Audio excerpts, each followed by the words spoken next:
So thank you very much to the panelists and the participants who are here this afternoon in South Asia, in some of the markets that you're logging in from. It may be morning or evening. So a good day to all of you from wherever you are logging in.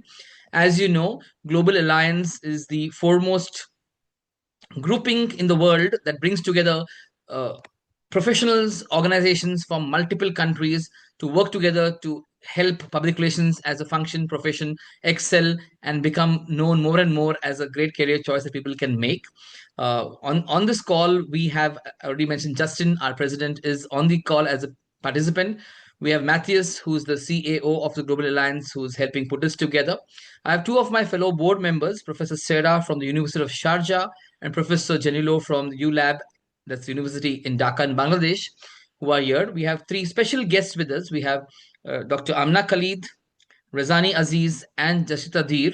Amna Khalid is based in the Sharjah University. She's a psychologist and works in the medical school of the University of Sharjah.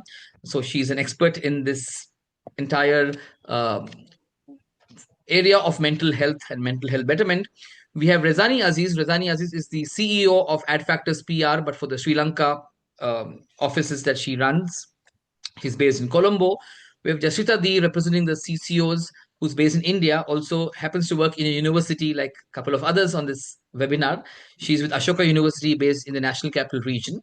I have my colleague Sarika here, who's helped also coordinate and put this together.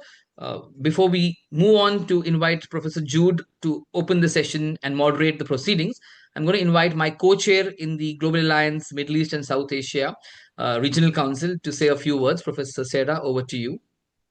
Thank you very much, Amit, for the introduction. And also, it's a pleasure and honor for me to be with all of you. And I look at the attendees. I'm so happy to see my students also attending this very important webinar. Global Alliance has been working on very important themes, and one of those important themes is actually mental health and well-being. And today, with three important panelists who would be discussing the advancing mental health and well-being in the workplaces. Thank you to all of you, and thank you, Amit, for the organization, for the support, all the panelists, and also the moderator of the session. Thank you. Thank you, Professor Sarah. So, Professor Sarah and I will eventually fade out. I'll come in towards the end and 55 minutes from now. I want to specially call out two people. I want to call out Jennifer Muir, Jennifer or Jenny, who lives in Australia, who has put together this entire mental wellness month and helped bring this. I don't see her on the call as of now. Maybe she's joined from a different handle, but that's fine. Welcome and thank you, Jennifer. I also want to thank Anna Pista and her team based in the Philippines, who's helped do the creatives and the social media in different ways for this mental well-being month. So thank you to them in absentia. On that note, I hand it over to Professor Jude, the Dean at the University of Liberal Arts Bangladesh, to take over and invite others to share insights now. For those on the call, you can ask questions on the chat box sometime in the course of the afternoon. Professor Jude will pick up two or three, four questions if possible and put them across to the panelists, to Razani, Jashrita, and Amna. Professor Jude, all yours. Okay, thank you very much, Amit and Sarah, for opening this wonderful discussion. So good afternoon, everyone, and welcome. Thank you for joining us for this regional webinar on health, mental well-being, and workplace practices. We're very glad that you are here. Today's conversation begins with a simple but important recognition. Workplaces are not emotionally neutral spaces. The way work is designed, led, regulated, and communicated has a profound impact on how people feel, function, flourish, or struggle. Mental health and well-being at work are now widely discussed, yet in many contexts, they remain difficult to name, unevenly understood, and inconsistently addressed. Too often, well-being is framed as an individual responsibility, something to be managed through resilience, coping strategies, or personal strength, while the structural and cultural drivers of harm remained unexamined. This webinar is intentionally regionally led because well-being is not experienced in the same way everywhere. It is shaped by the culture, labor laws, leadership norms, economic pressures, and workplace expectations. What feels acceptable in one context may be harmful in another. What is legally required in one country may be absent in the next. And what people feel safe enough to say or not to say varies greatly across our region. Our aim today is not to offer quick fixes or universal solutions.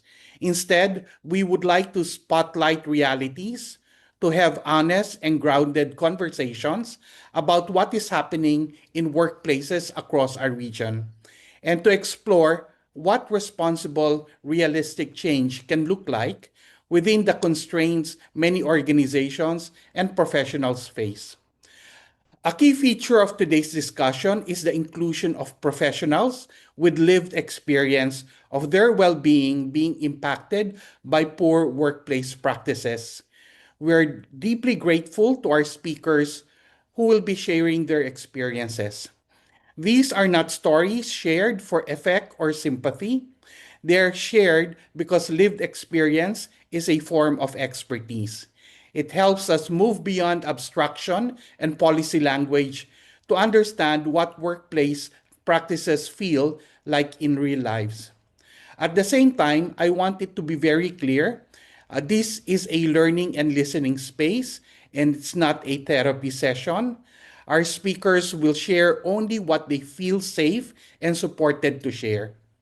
We ask everyone listening to engage with respect, empathy, and openness. Throughout the session, we will explore three interrelated themes. First one is about reducing stigma, normalizing conversations about mental health at work. Second is about employer legal and regulatory obligations, about psychosocial safety. And third, professional practices that drive stress and burnout, including excessive workloads, unclear expectations, always on cultures, and poor leadership behaviors. We also want to reflect on the role of leadership, communication, and organizational culture, not only in causing harm, but also in preventing it. As we begin, I invite you to listen, not just for what resonates, but for what challenges you. Change often begins when we allow ourselves to sit with discomfort and ask better questions of our systems, not just of individuals. Thank you again for being part of this important conversation. After we do a few rounds with our speakers, we will be opening the floor for questions, and you may put your questions in the chat box. Okay, so let us begin. I would like to start with Dr. Khalid, um, and she would be providing the point of view of our mental health expert to give us a context and landscape of this. So my question is, how is mental health currently understood and discussed in workplaces across our region? Thank you so much, Professor Jude, for having me over here. I'm really thankful to the whole organization for arranging this webinar. I think it's the need of the time, and I am really happy that we are opening up ourselves and our workplaces for this kind of conversation, and that actually shows that mental health is now being recognized as an important element within our organizations. At one hand, there is a recognition, so we want to talk about mental health and well-being, but then also our understanding is a bit limited right now. What organizations generally in South Asian region or GCC, I would say, label mental health more in terms of individuals' resilience, their personal coping strategy, as Prof. Jude mentioned, which sort of, places the burden on the employee So they need to build on their resilience. They need to work on their coping strategies rather than taking responsibility at the organizational level and calling it, organizational responsibility or making it a systemic, change within the organizational setup. So when we call it, a resilience related problem, the burden relies on the employee. Also, it tends to, you know, make it difficult to label or, say out loud what the actual problem is. So we don't want to call it depression or anxiety or, burnout. We want to call it resilience and coping and stress and, milder terminologies, which is fine. But we all understand and recognize, and me being part of a medical, college, burnout is a real problem, especially in mental health, in health professionals. We have all been through COVID, and we recognize that that scale of pandemic had a huge impact on people's mental health and well-being. We changed the our work environment. We went completely online. There was a lot of adjustment for professionals, for students, for all of us. And that sort of, changed the landscape of mental health in general across the world. And there's so many researches and studies, out there that show the increase in rates of, depression, anxiety, or psychological distress post-COVID. So what we see regionally, or our understanding is still limited. But the good thing is that people are talking about it, especially post-COVID. It has now become, something which we want to communicate on, which is a really good thing. Another thing I would like to really point out when we talk about our region is that we have a collectivistic culture or collectivistic. These are primarily collectivistic, countries. And what happens when you are from a collectivistic culture? There is this underlying, acceptance that you need to endure pain or suffering or distress, and you are not supposed to complain. And that is, recognized as something which is acceptable, or which is encouraged, actually. And that happens not only at our familial level. Our parents do that. It also happens at the organizational level. So leaders sort of, very in very subtle ways, and some of them might not be even aware. They encourage, people who are maybe overworked or putting in a lot of extra effort to, to achieve whatever their goals are. But that, places a lot of burden, and that leads to a lot of mental health problems. It also makes it okay not to talk about what you're going through. It also makes it seem like acceptable not to label the problems, not to discuss it. Also, there is this hierarchical structure over here in organizations, especially GCC, South Asian countries. You're not supposed to speak up in meetings. There's this like reverence to a senior. You're not supposed to ask question or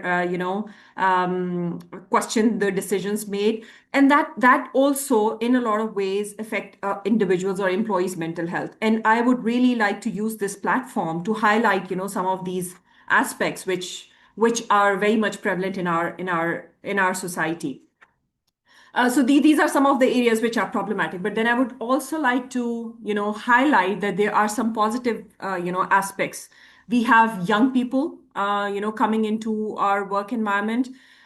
They bring a lot of energy, positivity, and also this young generation is really open about mental health and well-being, and they want to discuss it. They want to highlight it. They are very straightforward in terms of their needs and demands, and this organizational setup we have right now has to adapt to this workforce. And I think mental health, if we don't start working on it now, can become a problem in future. So I think we should prepare ourselves for this change in our workforce, this recognition of mental health and well-being, people being honest and open about it. and try and reduce the stigma, which is very common in our part of the society. So, talking about mental health and asking for help and, recognizing that somebody is going through a problem. I think that this is something that really, highlights the mental health situation in South Asian and GCC countries. Yeah, thank you very much, Dr. Khalid. Thank you for giving us a layout of the land in our region about how mental health situation is, and thank you for talking about the cultural nuances that we have. Now I would go to Rezani and Jasrita. Uh, I'll ask the same question to both of you. So, from your lived experience, what workplace practices do you think most affects the mental health and well-being of the practitioners? Yeah, maybe Rezani, you can go Okay, first. okay. So for everyone who's on this session, I want to just first explain that I run a public relations consultancy, and in public relations, pressure is baked into the DNA of the work. Stress and pressure is part and parcel. It's not occasional. It's part and parcel of the work. So when from the time we hire people, and I know this sounds a little harsh, but we ask them outright how they manage stress.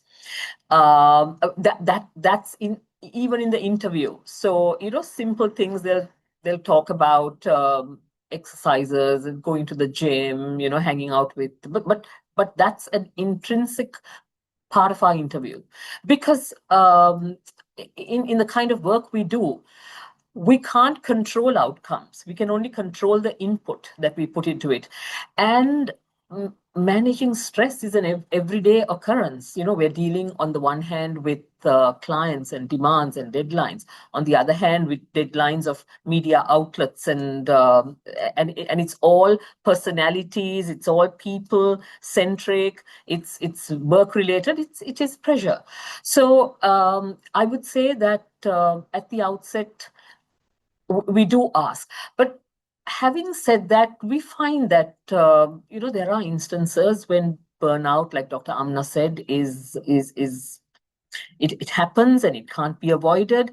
There are times when I know some of my staff, and I would say some of my colleagues, and particularly among the Gen Zs, among the younger generation. I mean, we took in so much, but the younger generation feels the need to go visit a therapist, and that's all become normal. It's all become business as usual, part of a day-to-day occurrence, and we encourage that. So times have changed. When I was young and working, there was no such thing, but now we find that it's become part of the culture. It's become part of a workplace necessity, and we are adapting to it. I would say we are adapting to it. Yeah. Yeah. Okay, just Rita, let's hear from you. Yeah, so you spoke about the workplace practices which sort of contribute to stress, etc. I think we've got to understand how the term workplace, the way we understood it, at least when some of us started maybe 2.5 decades ago, to the workplace of today, how that has undergone a huge shift. We have seen from the traditional mills, the mill workers, where you largely had men working, to the advent of call centers, BPOs, etc., where lots of people were working in one environment, but perhaps you never saw maybe you saw your trainer, but you didn't saw who you're reporting to in another country, to an environment where there are metric structures, flat structures, many field structures, to post-COVID, where perhaps your organization or your workplace is just one computer screen that you talk to hybrid. Workplace has undergone a lot of change in the last 2.5 decades. Society has also undergone a lot of change. So people who are coming, the workers of today that we are talking about, they have seen they don't have the strength of a familial structure which we had. None of us, when we started out, perhaps had to come back home to an empty house, which is true. With increased migration happening, with more and more nuclear family structures happening, you have people who are entering workplaces without those safety nets and without those secure familial structures. So, what I'm trying to say is that society has undergone a change, societal structures, workplace has undergone a change, but the mindsets have not kept in step with that change. Oftentimes we see that in many organizations the mindset is still that which persisted maybe about 2 decades ago. And this is not a ding on any organization that I work in or I worked for, but speaking broadly, which is to say that my team should come before I come, my team should not leave before I leave. If I am there, then I need everyone to be there, physically present, in person, etc., etc. It's okay to take a leave if you are physically ill, but mental health illnesses or mental health leaves are yet to be normalized, right? And I know we are taking a step at a time. But for a very large section, even today, it's not okay to say that I'm taking a leave because I'm not okay, because I don't feel like it. It's not okay. There are work from home structures and there are great organizations which allow you to do it. Like I said, it's a work in progress, but there are organizations where still work from home is something that you need to seek, that you need to seek approval, right? And you need to give a reason why you're taking that work from home. So I think because we are a country which is the size of a continent, there is a lot of diversity that you get to see in such a huge sample size. And at the same time, because it is a work in progress, a work in motion, you find workplace practices all across on that spectrum. There are organizations which are doing spectacularly well. And then there are organizations which are holding on to what they think is that's the way we did it, and that's the way we know how it is to be done, and that's the way that we will propagate it going forward, right? And it shows over a period of time, if we were to say, you cannot see that in the short term, but in the midterm, certainly you're able to show that in employee productivity, in employee efficiency, and in how much of stickiness employees have to those brands and to those organizations over a period of time, that the ones who are in step with the change perform much better than the ones which are not. Okay, thank you very much. So I'll go back to Dr. Khalid and try to ask about employer responsibility on mental health. So, what legal or regulatory obligations do employers in our region have regarding psychosocial safety? Thank you so much, Professor. I think I would add on to what my co-panelist Jasrita over here, spoke about the diversity in our, in terms of the kind of organizational behavior that is out there, or that would also apply to the policies across different organizations. So as she mentioned, there are a lot of organizations which are really up to date, and they are revising their policies and transforming themselves really quickly. And then there are others who would like to stick on to their more traditional organizational values. So we have all sorts of different organizations out here, but from where I sit, there is a lot of reforms on mental health and well-being, and the UAE government has reformed its mental health policy. There is a lot of emphasis on psychosocial safety at workplace. Maybe in South Asia, there's more focus on the physical hazards within the organizational setup rather than the mental health or psychosocial safety aspects within the organization. But again, it really depends and varies from organization to organization. However, countries across the world, they are now talking about mental health and well-being. They are designing and reforming their mental health laws. There is a WHO, policy or guideline on how to, redesign the workplace psychosocial safety. In UAE, there's a federal law that mandates the employers to be responsible, to be accountable for employees' psychological safety. They need to protect them against bullying, any kind of discrimination, any kind of stigma. But so the laws are, there, out there. How much we actually practice them, how they are actually, how they actually translate into our work organizational culture and behavior. That's something which is more debatable.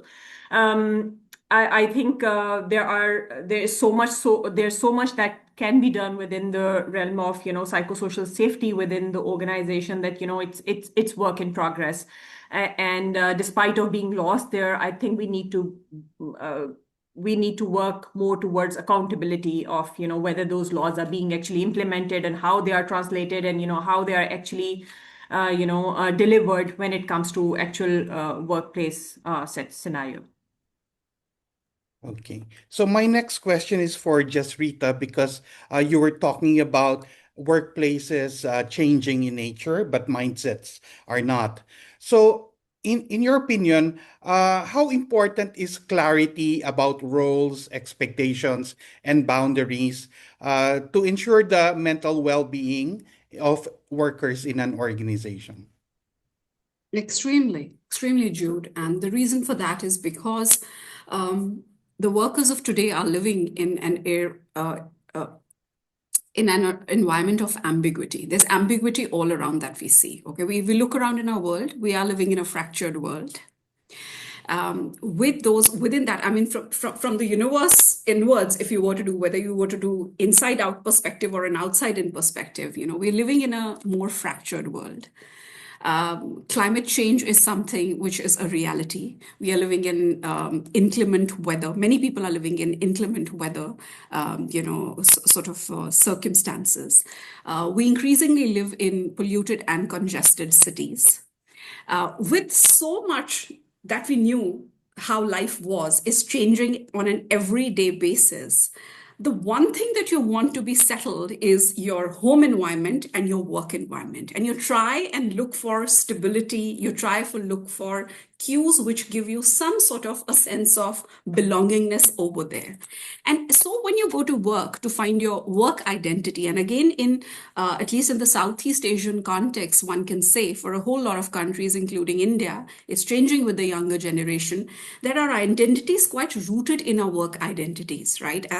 And this is a very, very middle class sort of a value that people have, cultivated for a very long time, that your self identity is quite rooted in your work identity. So you go to work, and then if your role is changing every day, if it is not clear as to what is expected out of you, if your goals are a moving goalpost every day, every now and then, if the environment is toxic, then of course, it matters a lot. And then that trickles into your home environment. And then from the home environment, it trickles into the work environment. It's all good to say that, you should keep your work at work and your home at home. But when there is no stability in the geopolitical environment, everything around the atmosphere and the places that you're working in, the workplaces, is changing, and then you do not have role clarity and a toxic work environment, there is nothing that you can sort of hold on to. So I think it's extremely, sort of disorienting is all that I can say, because one needs to look at it in context with what is happening around, what is the kind of the world that this worker is dwelling in. So I think that's one area. The other area is that there are also some workplace practices which help us combat that. Like I said, that this is not a picture which is entirely black or entirely white. And in these shades of gray, we see that while there are these practices, right, which are making people feel very, very disoriented, there are also practices that we see at work, which many organizations have now been doing successfully over a period of time, which is helping people sort of cope with it. Emotional resilience coaching for first-time managers is one such thing that many organizations are today, not just a hard skill training. There was a time where you were just given a functional or a hard skill training, but for first-time managers or managers of large, teams, there's emotional resilience coaching, which is being done. there are these senior leaders who are identified in organizations to be mentors, not just to people in their teams, but cross-functional mentors, which means that a mentee can get to choose a mentor. So, for instance, in an organization where there are very few women leaders, young women can get to choose which woman leader they want to be, shadow mentoring, in meetings, etc., etc. The concept of buddy mentors for new people, young people coming in, the new inductees, to say that, there is work, but to navigate the workplace, whether it is the workplace politics or it's the interpersonal dynamics, or just to how to go about this and feel more, sort of entrenched that culture, you have buddy mentors which will help you over a cup of coffee or a meal, etc., etc. So I think there are also these practices that we see, which make people feel at ease. Okay, thank you, Jasrita. Razani, since you have been seeing more young people coming to the workforce, do you think people now in workplaces, do they feel able to speak up or seek support for mental well-being? Um, so again, I'm referring to our practice and our business. And in our business, we have, I would say right now, 67% are the young, I would say 35 and under. Speaking up becomes it's inherent. We expect them to do so. They are trained to be counselors. They have to read. They have to be able to advise the clients. They have to be able to advise the media. So giving them confidence to speak, to counsel is one thing, and through that they are able to be opinionated. They are able to have an opinion, to come and express themselves. See, the kind of work we do allows that, and we're not hierarchical. And again, it just boils down to the business you're in. I wouldn't say, I mean, obviously, if it's a 2000 employee corporate environment, there is hierarchy, and the ability to speak up at levels would be way more difficult. I also just want to bring in an example, if you don't mind, and I'm just alluding to what Jasrita just mentioned about creating stability, so that at least the expectation from the employees is that once there is a kind of a stable environment, given that the outside world may not be as conducive as it was several years ago, and to create expectations and clarity on what is expected from them. I'm alluding to an example. So in 2022, our country went through one of the worst crises, which was an economic meltdown. And it started in February 2022, went on till the end of the year, somewhere in August or September. We even, there were so many riots and protests that they chased out the sitting administration, the president was kicked out, and so many things happened. But in that whole economic meltdown, our business had the most amount of growth. And I'll tell you, the world outside was chaos. The world outside, even within their homes. We didn't have fuel for over 3 to 4 months. We had vehicles queuing up for 10 days, 2 weeks at a stretch in line to get like 3-4 liters of fuel to operate. And so there was no importation of food. We had all of us at different levels of society went through the same thing. Now, how did we as a business go through? And I would say that, all of us, meaning my staff and all of us, we actually walked to work. There were people that walked the 11 kilometers to work because the workplace offered them the stability that their home didn't. And that became an inspiration even for our clients. Also, there was no electricity. I mean, there were power cuts of about 13, 14 hours a day in our homes. But together, we were able to deliver something that we couldn't individually do at home. Now, again, I'm just coming to the point. It's the resilience. And I keep telling my co-workers, everyone, that you can't avoid the pressure, but you can train your mind for it. And resilience becomes a key factor for how you operate. So work and life together cannot, you can't promise them the same thing every day, but you can help them train their mind to adapt, to be resilient. And I think that really worked for us. Okay, thank you very much, Razani. That was a very inspiring story that you said, because could resonate with it, because Bangladesh in 2024 had such, also when the uprising happened and the fall of the Hasina government, there was a breakdown of law and order.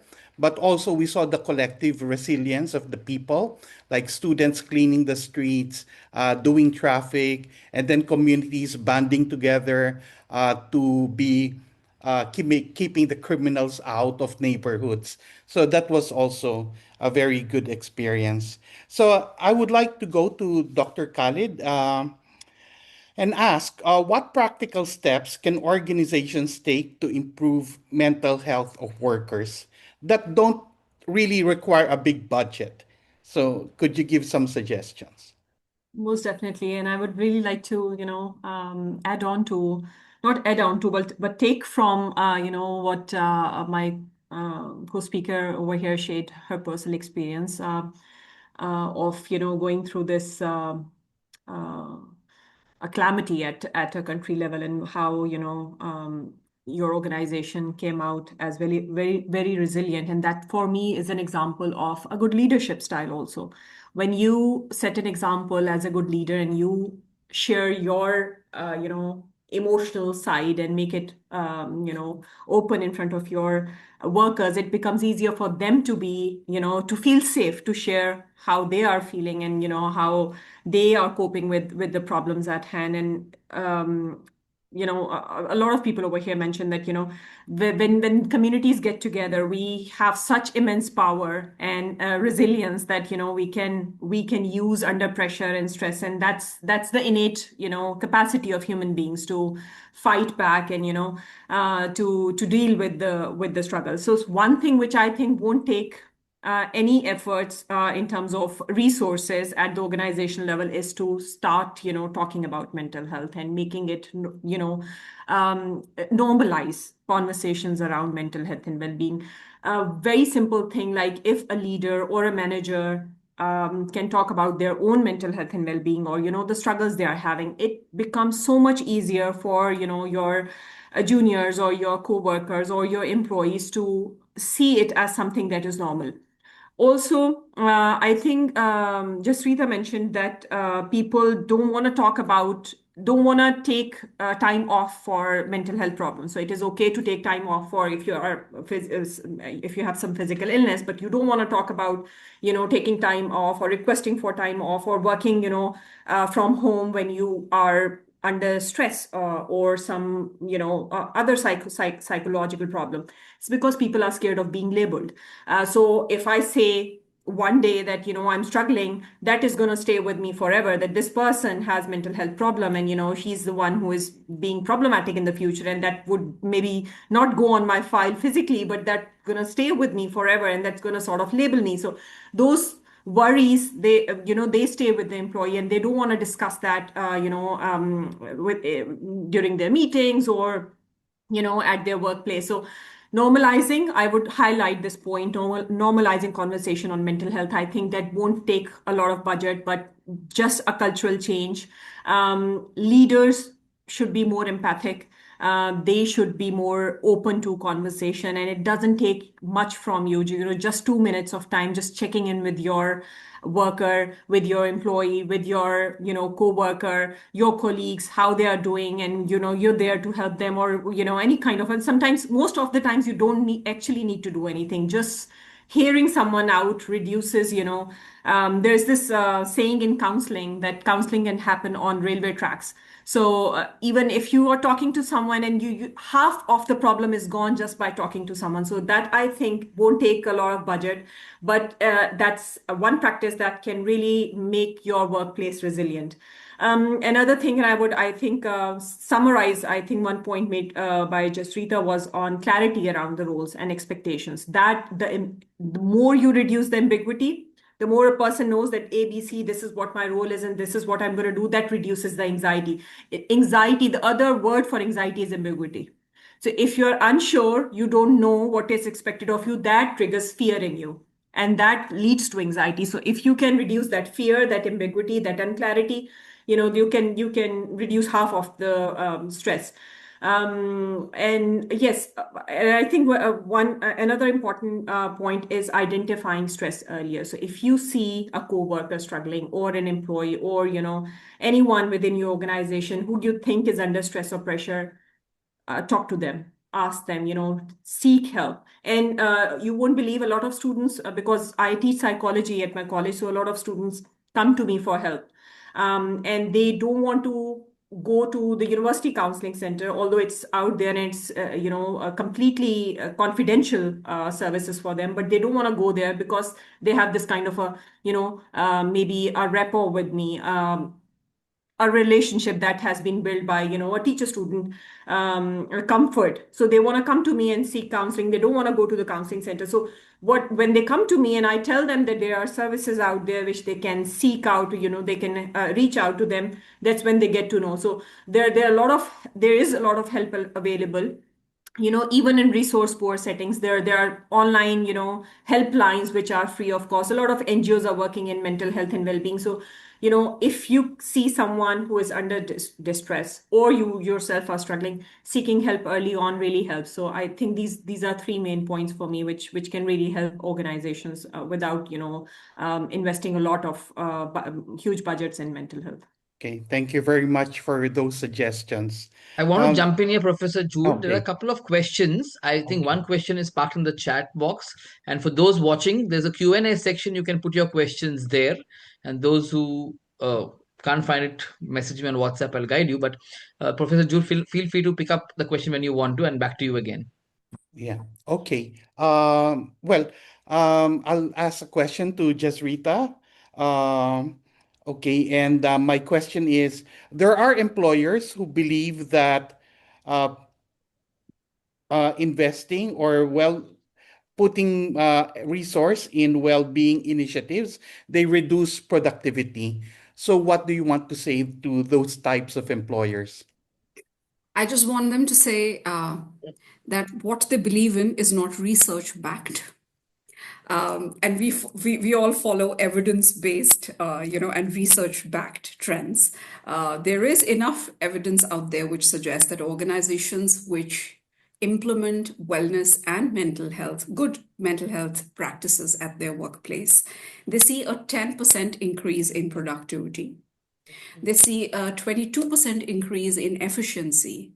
And in hard ROI terms, if we talk about it, there is a $3 ROI on every dollar spent on these wellness initiatives. And this is, enough research that has been done in this area. And I would just ask them to sort of look at that research. I really want to just add on to some of the things that Amna spoke about in the last question that you posed to her, which is about what are some of the things that we can do.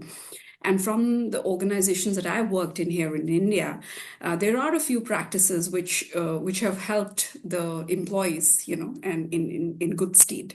One is something called, what organizations do, called work on hold. It suggests, work on hold, in an always on culture where you are just looking at enhancing productivity. When it comes from an organization level to say, hey, and you could choose a day, whatever, it could be a Wednesday or whatever, and say, work is on hold. And rather than it becoming a task which an HR rolls out, right? HR is the enabler, but it is asking every function to do it for others. So you can ask finance to do it at the time when they're not closing their month-end figures, certainly not at that month when they're stressed, but when they have some time to do it for everyone. And then you can get the marketing and communications to do it when they're definitely not fighting a crisis, right?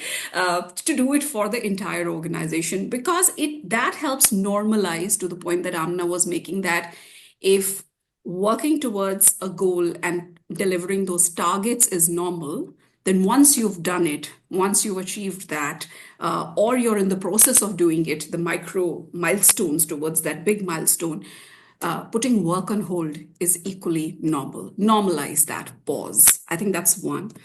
The second is the language and the behavior that seniors do, or everyone in leadership do.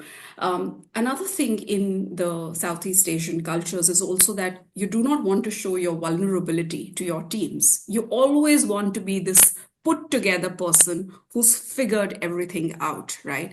And that could also be stressful to young people, because they're saying, listen, how can anyone be so perfect or be on top of everything?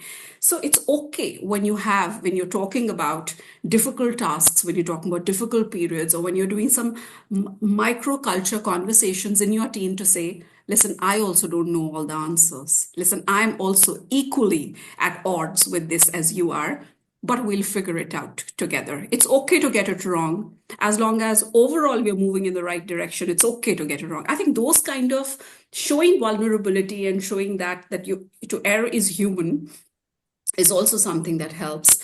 The other thing is the labeling, because we are communications professionals. Yes, there is still stigma with mental health leaves, and because people do not want to be labeled, and therefore a lot of organizations are moving towards the terminology of paid time off. It's not a sick leave, it's not a physical health leave, it's not a mental health leave, it's just a paid time off. And you're saying, I'm taking some paid time off leave. Okay, I'm on that earned leave that I'm there. And you don't have to really justify what it is. And finally, I think I want to talk about creating some gatekeepers within every organization. 3 organizations here represent universities. Sarah is there, Amna is there, and I'm there from universities. And universities is not where you have just employees coming in. There is faculty, there are students, and students who are coming in are a highly vulnerable group that we know, within these workplaces. And therefore, to create some gatekeepers, train these people in psychosocial behavior so they can do some pro-social peer moderation, because I'm sure Amna and Professor Sarah would, vouch that what peer moderation can do, that it cannot happen top down. It's the best form to do it. So create those gatekeepers who can pick up the signs early, who can just say, listen, I crossed this bend just about a year ago. It's not like I don't understand. Okay, I have been in these shoes, and therefore I can tell you and I can help you. It works wonderfully. And at the same time, these gatekeepers are also trained that when they spot something which is maybe an amber flag, then to escalate it to the right people so that professional help can also be accorded to those individuals. Okay, thank you, Jasrita. I'm looking now at the chat box, and there are several questions here. I would like to pose the first question to Razani, because I think you'll be able to answer this. So I think this person's asking for advice. Like, there is somebody in the employee who is very fast paced, and that person is not as fast. So what do you advise a person to be able to keep pace with that person? Okay, so and that's common. Everybody doesn't work at the same speed or the same efficiency as the others, but the output is expected. The output delivery that we expect is about the same. I would say, look, I would simply say, do it at your own pace. I mean, some can finish their work. If it's an 8-hour working day, they can finish it at 4. They're most productive during working hours. Some are not, but what to do? The deliverables have to be finished, and we don't expect them to stay on, and we don't have a culture of working nights or working weekends. Either they get up to speed as soon as possible, or they can take their time and do things leisurely and learn. So I have a simple mechanism that I tell my co-workers and my staff. I say, codify your day. Try to do, you know best when to. You don't have to be sitting and responding to emails 24/7. Start early morning with the emails, or whatever time you're best at. Finish some of that first. Do something else. Do your planning at this time. Try and codify your day for those that can't multitask.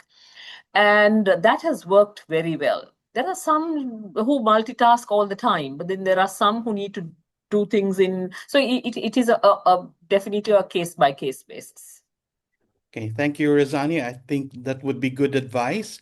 There's a question here from a mental health professional and asking what steps should be taken to support the psychologists because they're experiencing heavy work pressure that can reduce their ability to be empathetic.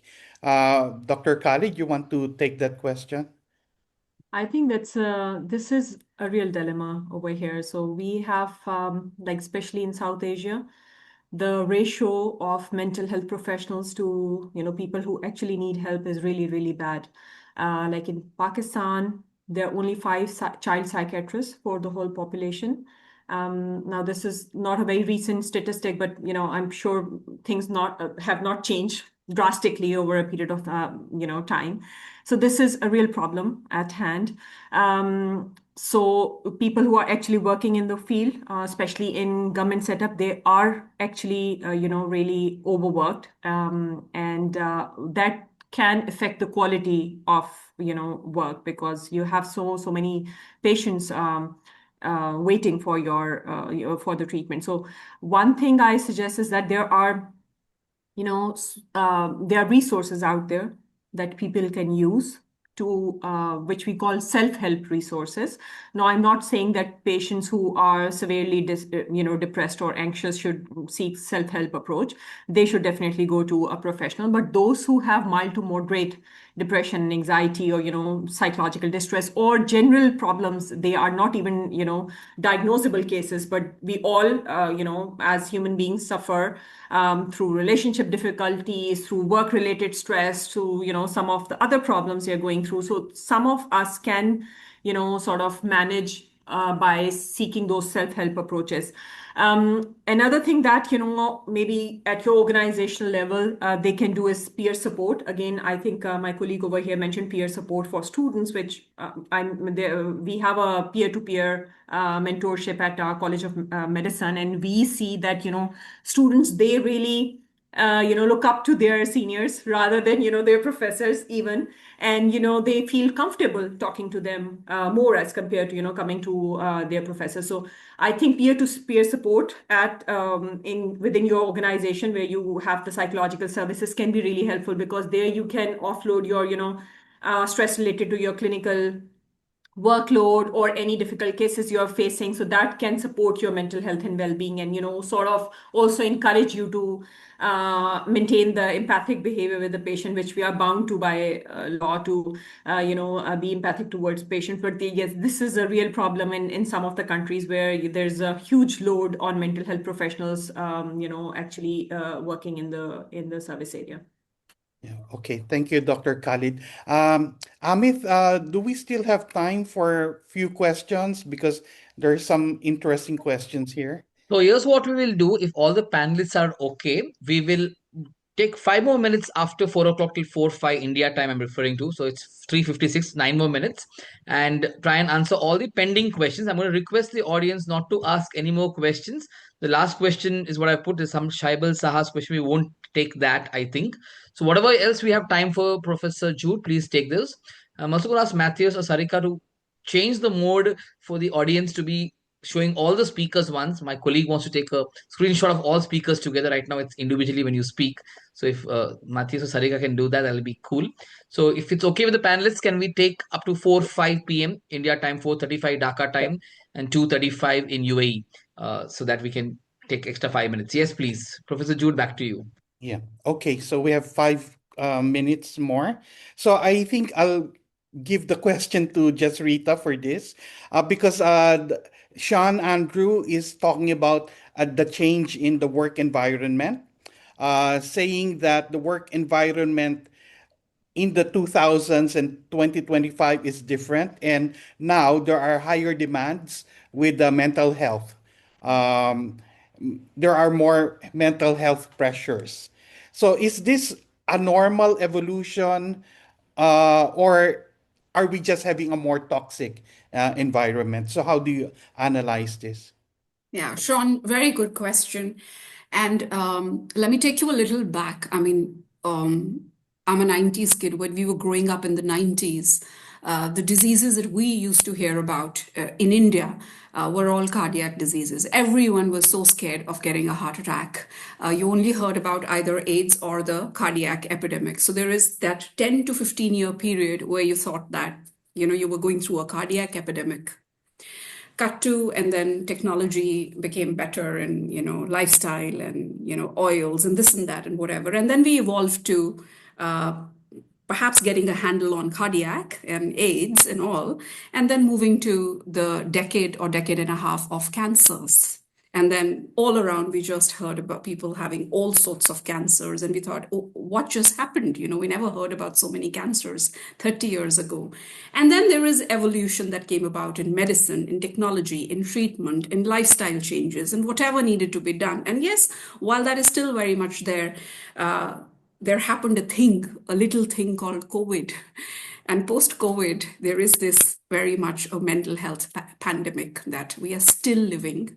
But because there is no test, there is no PET CT scan, which will glow up like a Christmas tree for a mental health issue, therefore there tends to be less recognition and less acknowledgement of it, right? It shows up in very different ways. Sometimes it just doesn't show up. Sometimes people are very good at hiding those signals, and sometimes you often figure out when there is a breakdown or something, right? So it manifests very, very differently than let's say a heart attack or something like that. This is to answer that why are we getting these cases more, right? So I think that's the evolution. The second thing that I want to say is something that I said earlier. I want to draw on that, which is to say that this is a bubble up effect of a lot of things which are happening in our lives. We're trying to make sense of a world which is very different to the world that we grew up in, right? Whether it is migration, whether it is nuclear families, whether it is, traveling 30 kilometers to work, or 3 kilometers away if you're in Bangalore, but it still takes 3 hours, right? Being stuck in those traffic, living in polluted environments, etc.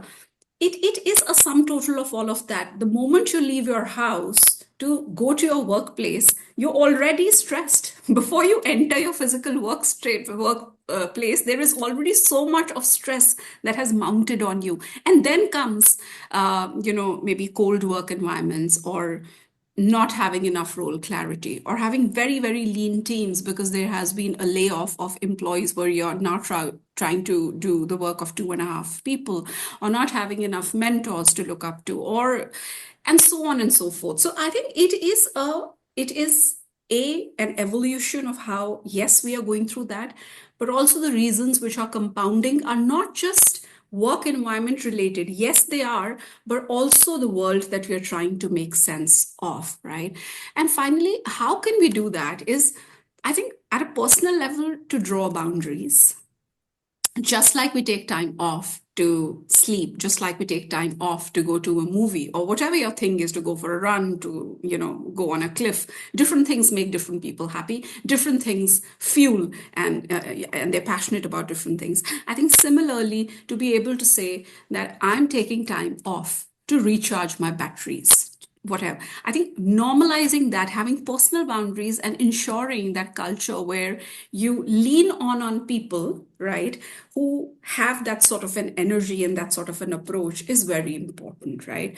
I'm afraid I don't have all the answers, but that's all that I can say. Okay, thank you, Jasrita. So, Rezani, Nafis Abid is asking some advice. First, how can he enhance his focusing power more? And second, if he's feeling tense, how can he remove that tension? Oh dear. I'm not sure if I can answer the first question. I'd rather Dr. Amna do that.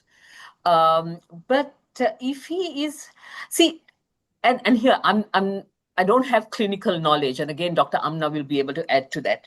I would say tension is also a form of stress, anxiety, all of that put together. Tension also comes, and I think we've discussed this on this session. Just Rita also brought it up.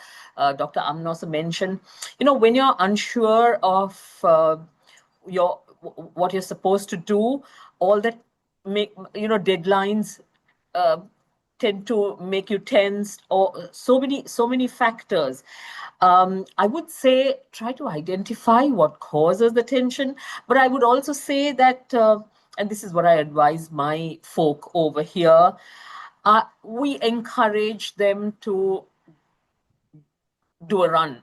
Once a week, we have what we call a community run. We have a park around the corner, and we have a group that breaks out and goes for a run. It's fun. It builds team spirit, all of that. It releases a lot of tension. It also creates a lot more coherence amongst, the workplace environment becomes so much lighter. Everyone's laughing, everyone's exercising together. So it becomes a social connection as well.